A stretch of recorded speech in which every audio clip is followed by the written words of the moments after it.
What's going on? Welcome back to the channel, Austin Science Food. I'm Austin. So here we are yet again. I just posted a corn syrup video, a video where I go over corn syrup, its uses in the home kitchen, and ask the question, is it really the problem? In that video, I featured several TikTokers, and this is Critique Day. The point of Critique Day is to turn on our brains and really desensationalize and demystify and debunk all the garbage we intake on the internet, whether that be from your favorite health and wellness influencer to the medical doctor who uses their degree in order to gain clout on the internet. So if you're interested in that, be sure to stick around. I try to do this every time I make one of the TikTok debunk videos. The last Critique Day, the first Critique Day, really only focused on, smaller creators or just regular people in general. But today we're going to take a crack at one of the biggest Maha health influencers in Casey Means. So with that being said, it's Critique Day. Shall we review the notes? Alright, so the very first TikToker that's on the video is I'm Just Wassom. Sorry if I butchered your name. I'm Just Wassom. He represents what I think most people think about corn syrup, which is that it by default has a high amount of fructose in it, which is not true. This, for example, Karo. They're telling you 0 grams of high fructose corn syrup. I consider that deceitful because it's still corn syrup. Corn syrup does not by default have fructose in it. Corn syrup comes from starch, which is made up of glucose. You add 2 enzymes that cleave up that starch into individual glucose molecules, and then boom, you have a finished product. It's not until you add a third enzyme, glucose isomerase, that you then convert that glucose into fructose, and that is its own separate product. But Wassom ain't done, so let's let him finish what he had to say.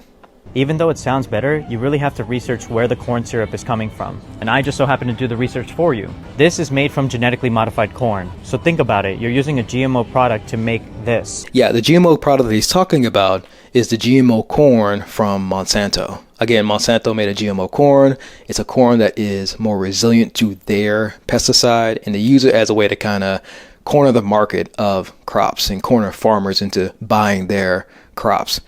Really crazy story. You should check it out on your own. But it doesn't matter if the corn syrup comes from a GMO corn or a non-GMO corn, because chemically you start with the same material, starch. You can purify starch to be 100% pure or pretty close to 100% pure. And then you take that product, add enzymes, and you come up with a corn syrup, which is glucose. Requires bleaching, deodorizing. Corn syrup does not require bleaching or deodorizing. I think he may be getting confused with another process, but corn syrup doesn't require any of that. It's clear and colorless because of the use of enzymes and because of the use of water. That's it. Also, corn syrup is in most processed foods. It's basically a foreign invader in the body. Your body doesn't recognize it, it doesn't know what to do. Okay. 2 other just wrong claims. Corn syrup is actually not in most processed foods. It's in mostly prepackaged drink mixes. It's also in like whipped cream containers, like the spray whipped creams. It's in a lot of juices. It's in a lot of drinks in general. It's also in some baked goods. I can see some cookies having corn syrup, some cakes as well, and some icings maybe too. Oh, and also sauces. Corn syrup is in a lot of sauces because you don't eat corn syrup for its flavor. Corn syrup's not that sweet. It's sweet, but like not super sweet. The whole purpose of eating corn syrup is because of its properties, which we covered in the video that I made already. Corn syrup masks salt. If you increase the salt concentration of a sauce, well, you can increase the shelf life of the sauce. This is why sauces are shelf stable even when you don't refrigerate them, because of the added salt. So no, corn syrup is in most processed foods. It's in a decent amount of them, but you can avoid corn syrup. It's quite easy, actually. Your body doesn't recognize it, it doesn't know what to do. Another thing you got wrong. Corn syrup is not an invader into the body. Corn syrup is glucose. Say it with me now. Corn syrup is glucose. If you didn't know, glucose is critical to your health. You need it for your brain to function. You need it for your body to function. If your body didn't recognize glucose, you would have major problems. You wouldn't even be able to exist, because that's how our body derives energy. If you just took a hot second to Google it, he wouldn't sound so dumb here.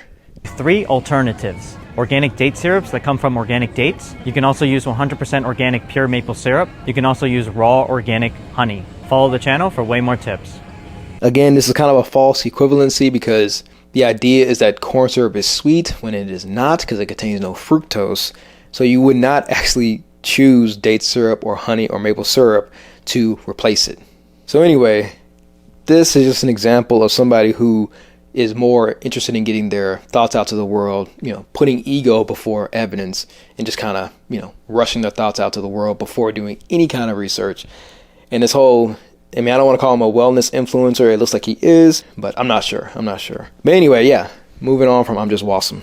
Now, the first TikTok that I featured on the video was of Casey Means' time on the Joe Rogan podcast. The Joe Rogan podcast is the #1 listened to podcast in the world. So you would think that Rogan would invite credible guests onto the show. However, the Joe Rogan experience is no stranger to inviting conspiracy theorists, shams, charlatans, and all sorts of frauds, and platforms their misinformation and disinformation to the largest audience in the world. Casey Means fits right into that group of people. She is a medical doctor. However, she pushes very conspiratorial takes about health and wellness. These takes and opinions on health earned her the respect and admiration of the current Secretary of Health and Human Services, RFK Jr. This is somebody who should not be charged with the responsibility of leading the American people in terms of health. So with an introduction like that, let's get into her time on the Joe Rogan podcast. High fructose corn syrup is a weapon of mass destruction that basically food scientists used an understanding about hibernating animals like bears who fructose is one of the only types of calories where instead of making you feel satiated, it makes you more hungry. And this is evolutionarily, and we knew this. I'll give Casey credit. She's actually quite skilled at forming these illogical scenarios. In the fall, when animals are preparing for hibernation and they start eating fructose-rich berries, they need to put on a ton of fat for winter. And so there's a feed-forward mechanism with fructose where it actually gets the bears to be hungry and even violent. Okay, sticking with this whole bear narrative, this whole mention, it may seem subtle, but it's very intentional when she mentions that bears become violent and start to outcompete other animals when they ingest fructose. This kind of appeals to the overly worried parent out there who feels that whenever they feed fructose to their kids, they become violent and hyperactive. This is just pandering. This is just trying to appeal to the most anxious of us out there. Fructose is the most natural sweetener on the planet. It is fruit sugar by definition. However, too much fructose is not good for anybody. To lay 3D print fat for winter. Us humans don't need a whole bunch of body fat that we need to put on when it gets cold outside. We're not bears. The scientists understanding this and say, hey, we can make liquid fructose 1,000 times more potent than the fructose you'd find in berries. Same molecule, but in higher concentration. And we can add it to everything. We can add it to salad dressing. We're going to add it to ketchup. We're going to add it to children's school lunches. We're going to add it, obviously, to sodas. And we're going to make people insatiable. We're going to make their bodies and their brains think that they're preparing for winter that's never coming. No, Casey. So I'm going to address two things with what she just said. One, what was the original purpose of fructose?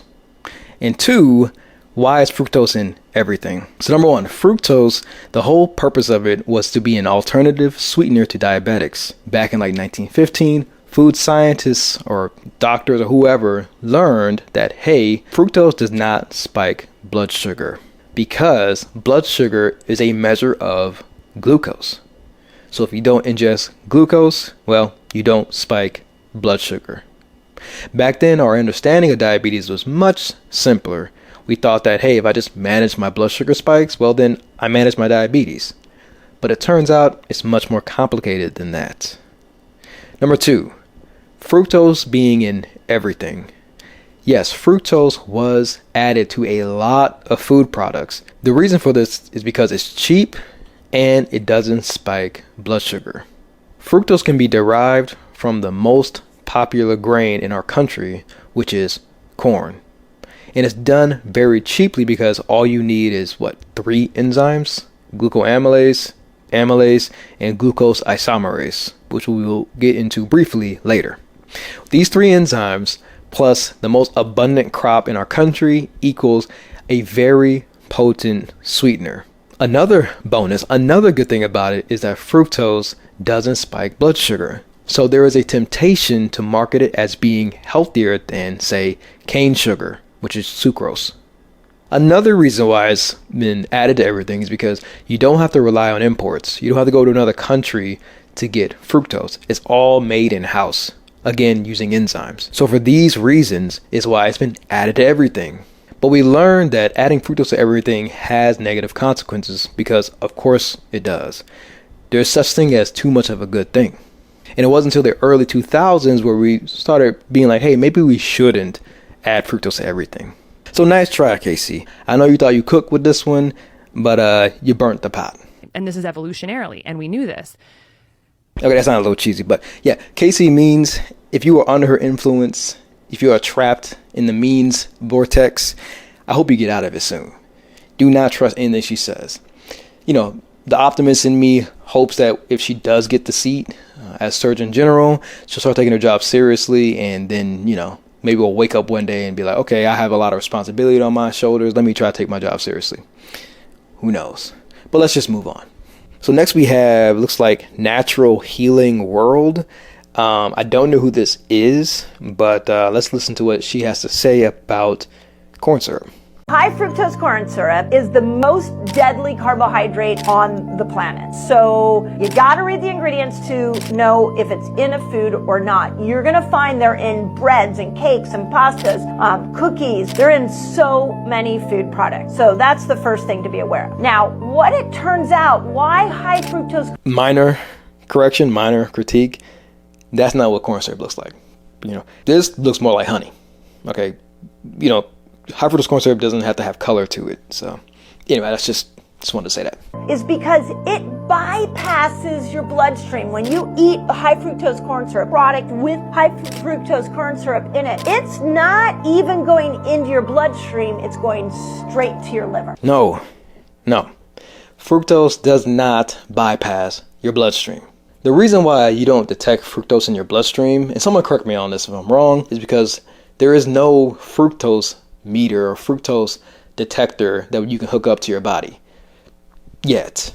I'm sure there's some health wellness person cooking it up as I speak and pushing that to the masses any day now, but currently there is no way to measure the amount of fructose in your blood using a monitor of some sort. That is why she probably thinks fructose cannot be detected in the bloodstream or bypasses your bloodstream or whatever crazy things you just said. With high fructose corn syrup, we have 2 major problems. Is that because it's a synthetic version of fructose that has been derived from corn, it actually goes straight to the liver. And because it is so high on the glycemic index, it's such a man-made synthetic toxic form of sugar. So this idea that synthetic fructose is toxic comes from this belief that fructose is synthesized through organic chemistry. It is not synthesized through organic chemistry. Organic chemistry is a harsh science in that we use harsh solvents. We have side products from our reactions that we have to clean up.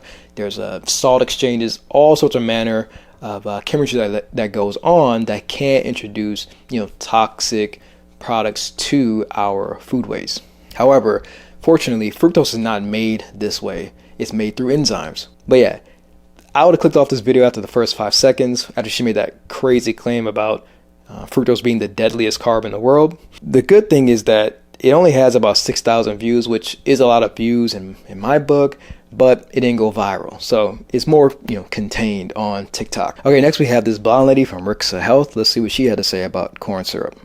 So I think this is an obvious one to avoid. This is what corn syrup actually looks like. So can you imagine how inflammatory and damaging this can be to your vascular health? Don't ever cook with this, don't ever use this, and really try to avoid absolutely anything that has corn syrup or high fructose corn syrup in the ingredient list. Okay, so pretty much it looks like she's never actually seen corn syrup. That's why she looks like she's playing with the ingredient here in the beginning of the video. So I kind of bumped up against her use of information here typically when you hear about inflammation online, it's kind of used in a very vague way in order to kind of stoke anxiety. Now here, it kind of doesn't make a whole lot of sense to me because, again, corn syrup is, say it with me now, glucose. And glucose, to my knowledge, doesn't activate your immune system. And also, I don't know if it's possible to be allergic to glucose. Again, you need glucose to survive. You need glucose to do anything. And now if you're a medical doctor or somebody out there who knows how glucose can cause inflammation, by all means, drop it down below. I'm very interested to hear what you have to say. Now, putting my Austin pseudoscience hat on, maybe there is a way that if you have complications from diabetes that it can cause inflammation by ingesting more glucose. However, the people she's talking to, I'm pretty sure are like regular healthy people who don't have diabetes or maybe even pre-diabetic. But anyway, Austin pseudoscience hat off. I'm ignoring this lady. I will give her points. I will give her credit. She did get the distinction between high fructose corn syrup and corn syrup correct. So hats off to her there. But everything else, I'm not really vibing with. Okay, next up we have Dr. Bobby Price. Now, I don't know a whole lot about Price, but based off of this clip right here, my expectations are pretty low. Because high fructose corn syrup isn't what it sounds like. Okay? It doesn't come from a natural corn, even though it says high fructose corn syrup. It is a synthetic, made up product that is littered with dangerous chemicals and does a number on our digestive system. Now, Price, he, to be charitable to him, he's really kind of voicing what I assume most of his patients or most of his community says, in that our food is dangerous, our food is toxic. So this is what I'll say in response to that. High fructose corn syrup, or corn syrup in general, comes from enzymes. It doesn't come from organic chemistry where you're doing several solvent exchanges or side products or reactants, things like that, that can contaminate the food when it comes to us to consume. Now, there is an element of systemic failure where my community, the Black community, is exposed to more corn syrup through the use of more prepackaged foods and unhealthy foods like fast food, stuff like that. But with that being said, I did find what he said a little bit silly because he's just not aware of how these things really truly work. He's not really aware of the science, which brings me to my larger point. Health professionals and doctors are not scientists. So what that means is you shouldn't look to them for answers to complex scientific questions. Now, Price, he probably is really closely listening to his community and his patients and kind of doing some very shallow research into, the products that they are eating, which is admirable, right? But at the same time, you have the responsibility for having that medical degree to be, more cautious of what you say and be more factually correct, if that makes sense. But nobody should expect a medical doctor to be a scientist. That's just unrealistic. To be a scientist or to be a researcher takes a very particular set of skills that you have to hone over time. Just like how being a medical doctor takes a very specific set of skills that you have to hone over time. You don't really have time to do both. Now, there are such things as excellent doctors who are able to kind of do both, but that's only if they have very specific life circumstances. So that being said, a medical professional or medical doctor, they can tell you how to administer a vaccine, but they can't tell you how to design one. They may not know why certain ingredients are in a vaccine, but they can tell you, hey, you need to take this vaccine. I hope that makes sense. Okay, last but not least, we have Amir Zen Official. So with him, I'm going to try to address the synthesis question about corn syrup. So let's hear what he has to say about the synthesis of corn syrup. High fructose corn syrup isn't even natural fructose and is chemically made from glucose, which makes it a synthetic sugar. So here's how high fructose corn syrup is synthetically made in a lab. Corn primarily contains starch, which is a complex carbohydrate made up of glucose molecules. This cornstarch is first broken down into glucose syrup using synthetic enzymes from genetically modified bacteria. Then, this glucose syrup is synthetically converted into fructose using another synthetic enzyme called glucose isomerase, which is also derived from genetically modified bacteria. High fructose corn syrup isn't even real food. It's an industrial chemical that's made in a lab. All right, so Amir, I'll give him credit. He is knowledgeable on how fructose is made. Everything you said is correct. The only knock I have is that it's not glucose isomerase. Glucose isomerase. It's glucose isomerase. Isomerase is split into isomerase, not isomerase. But this is a TikToker who's done their research and they actually are correct in what they're saying. However, he kind of took the facts of how fructose is made and kind of added his own like buzzwords and bias to it in order to make it fit with his audience. He uses terms like bacteria, which if you didn't know, in molecular biology, you can use E. coli and other bacteria as a way to farm proteins and enzymes, things like that. Very common technique. However, glucoamylase and amylase, I'm pretty sure come from yeast. You can just get it from yeast, and yeast is not bacteria, it's a fungus. He also uses things like synthetic and lab, and this kind of conjures up images of like organic chemists getting together and, you know, coming up with these complex reactions to synthesize fructose, which that's not how it works. Again, fructose comes from the work of 3 enzymes: glucoamylase, amylase, and glucose isomerase. Through those things, you can convert cornstarch into fructose. There's nothing to do with organic chemistry. It's all done in water. It's very, very clean, very, very natural. So with all that being said, you know, thanks for visiting ASF Labs. I hope you learned something in the second critique day. If I got anything wrong, again, I'm open to hearing any evidence to the contrary of what I've said in this video. So be sure to drop it down below. And thanks for watching. If you liked the video, be sure to like it. And if you want to see more, subscribe. Hey, what'd you go to, Austin? A lot of fruit has really good fibers and great for the microbiome. And yeah. Okay, I know I'm stopping her a lot here, but I just want to say another thing.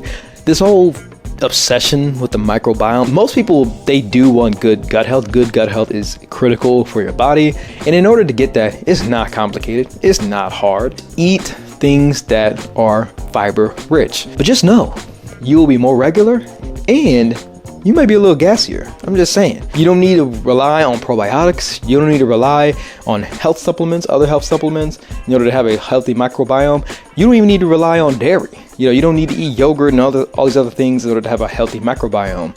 All you have to do is just eat, you know, fruits, vegetables, some raw things, you know, things like that will give you a good exposure to bacteria. Good bacteria, hopefully. You know, also you're exposed to bad bacteria as well.